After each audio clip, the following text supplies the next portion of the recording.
Hello everyone, good morning, नमस्ते। कैसे हैं आप लोग? आई होप सभी बहुत अच्छे होंगे और मैं भी ठीक हूँ। फ़िलहाल अभी मैं ठीक हूँ। 3 दिन से बीमार पड़ी हुई थी और डायरेक्ट मैं भी किचन में मिल रही हूँ आप सभी से। आज ना मैं बना रही हूँ इडली और सांभर, जो कि मतलब सबको बहुत पसंद है मेरे घर में। मुझे भी, पतिदेव को भी, सासू माँ को भी, सबको बहुत पसंद है। तो मैं जाके आ गई हूँ किचन में, नहा धोवा के रेडी हो गया था, पूजा पाठ सारा हो गया। और यहाँ पे मैं ना जितनी भी घर में सब्ज़ी थी वो सारा सब्ज़ी मैं काट ली हूँ और यहाँ पे मैं कुकर में तेल डाल देती हूँ। उसके बाद मैं बनाऊँगी सांभर। तो अभी पता है इस वक्त में मैं हॉस्पिटल भी गई हुई थी तो दवाई लेने के लिए, तो वहाँ पर दवाई नहीं दी गई मुझे। तो वहाँ पे साफ मना कर दिए कि बस आप थोड़ा गर्म पानी वगैरह पीजिए और फिर आप ठीक हो जाइएगा। मतलब ऐसी हालत में मुझे कोई भी दवाई नहीं चलाई गई। सर्दी खांसी जुकाम जो भी है मुझे झेलना है। और पता है 3-4 दिन से ऐसे ही झेल रही थी।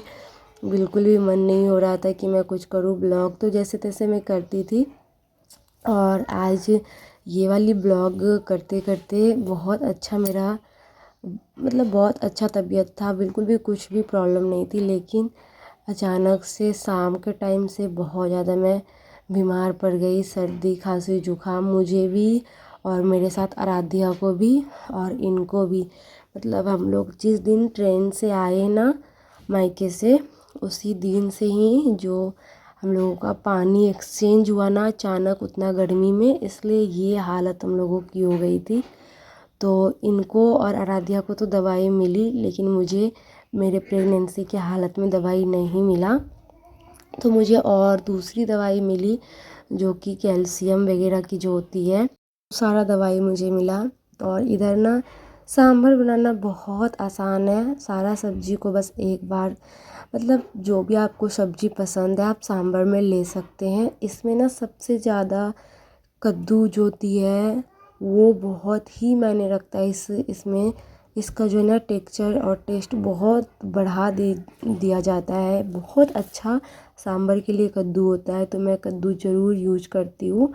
और उसके बाद यहाँ पे हल्का सा मैंने मसाला जीरा और मरीच धनिया जो गरम मसाले होते हैं वो सारा मैं खड़ा ही पीस दी थी, सूखा ही।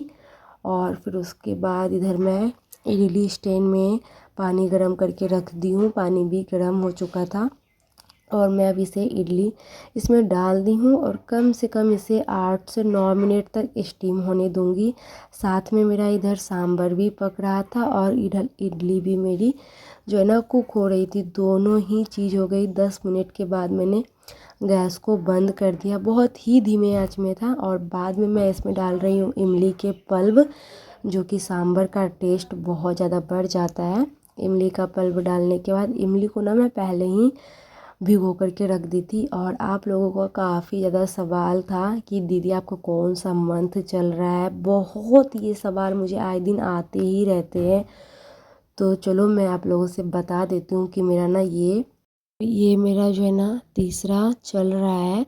1-2 दिन में कंप्लीट हो जाएगी तीसरा मंथ।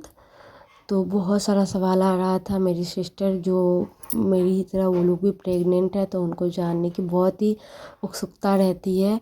तो और आप लोग जब बोलते हैं कि दीदी आप थोड़ा अपना ख्याल रखा करिए, बहुत काम करते हैं, तो मैंने आराध्या के टाइम में भी इससे भी कई गुना ज़्यादा मैंने काम किया। मेरा जो पूरा प्रेगनेंसी होता है ना, मैं बिल्कुल भी रेस्ट नहीं करना चाहती हूँ। अगर आप नॉर्मल डिलीवरी चाहते हैं ना, तो आप अपने आप को बहुत ही एक्टिव रखने की कोशिश करिए, ताकि आने वाला बच्चा जो है ना वो स्वस्थ हो और हेल्दी हो और वो नॉर्मल हो जाए।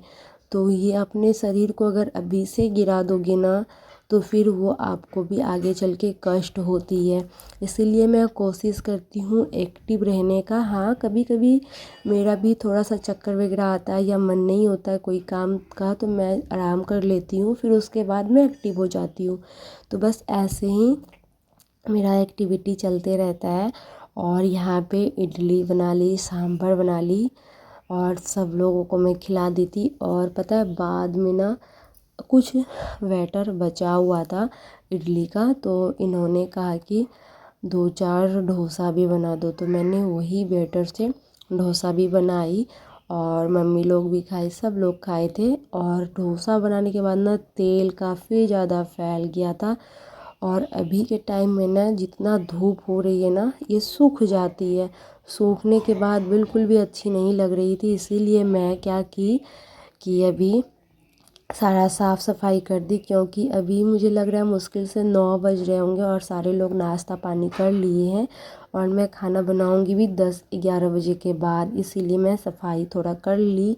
और अभी ना रूम की हालत देखिए, जब सो के उठी उसके बाद ना ये लोग सोए रहते हैं और मैं बाकी कामों में लग जाती हूँ, तो मेरा बेड यूं ही बिखरा पड़ा रहता है। फिर उसके बाद जब नाश्ता पानी बनाने के बाद मुझे फुर्सत मिलती है, तब जाके मैं आती हूँ रूम में और इस चीज़ को सेट करती हूँ, मतलब अपने रूम का जो बेडशीट है उसे सेट करती हूँ। और फिर अभी नाश्ता करके मम्मी उस रूम में लेटी है, तो मैं उस रूम की अभी इस टाइम नहीं कर पाऊँगी, वो मैं शाम में करूँगी। और अभी भी मेरा हालत कुछ ठीक नहीं है, क्योंकि मुझे दवाई नहीं दी गई है। आप लोग सोच सकते हैं, मुझे कोई भी दवाई जो है ना, कोई भी दवाई प्रोवाइड नहीं कराई गई हॉस्पिटल के तरफ से। तो फिर मैं अपने मन से कैसे खाऊं, तो जाके मुझे झेलना पड़ेगा। नर्स लोग बोली कि आपको झेलना पड़ेगा, तो आप झेलिए, 1-2 दिन में ठीक हो जाएगी वैसे तो। लेकिन ये जो सर्दी खांसी जुकाम होती है ना, बहुत डेंजर होती है। बुखार से मुझे लगता है कि ये डेंजर होती है और काफ़ी ज़्यादा। और मुझे ना छींक तो इतना आ रही है ना दिन में, मतलब 10-10 मिनट में ना, मतलब 10 बार 15 बार छींक आ जाती है, हालत ख़राब हो जा रही है मेरी। और अभी जाके रूम की बेडशीट सेट की और पता है उसके बाद मैं थोड़ा सा आराम करने के बाद करीब आधा 1 घंटा लेटी रही। नींद तो आती नहीं है, ध्यान तो काम में लगा रहता है कि अरे बाप इधर काम पड़ा हुआ है, कैसे अगर नींद आ जाएगी तो 1-2 घंटे के लिए तो सो ही जाऊंगी। तो सोना भी नहीं है क्योंकि काम लगी रहती है। फिर मैं किचन में आई और यहाँ पे मैं दोपहर का खाना बना रही हूँ। एक साइड मैंने दाल चढ़ाया है और दूसरी साइड ना मैं कद्दू की सब्ज़ी बना रही हूँ, जो सुबह में मैंने सांभर में कद्दू यूज किया था। मैं आधा कद्दू उसमें डाली थी और करीब आधा से ज़्यादा रह गया था, तो मैं सब्ज़ी बना देती हूँ दाल चावल के लिए। और एक सब्ज़ी और मैं काट के रखी हूँ, बैगन की कलौंजी बनाऊँगी हल्का सा लहसुन मिर्ची इसमें डाल करके। और यहाँ पे मेरी एक सब्ज़ी हो गई है, दाल हो गई है, मैं चावल चढ़ा देती हूँ और बस लगे हाथ में बैगन भी छोंक देती हूँ। और ना जो है ना, मैं चावल जब डालती हूँ ना, तो ये पानी बिल्कुल भी ज़्यादा उबलते हुए नहीं रहता है, क्योंकि जो फ़िल्टर वाली पानी होती है ना, उसी में हम चावल डालते हैं, तो बहुत जल्दी डाल देती हूँ, इससे बहुत फ्रेश और अच्छा चावल बनता है। और यहाँ पे मेरी सब्ज़ी भी कंप्लीट हो, मतलब दोपहर का खाना भी बन गया पूरा 1 घंटा का मेहनत में।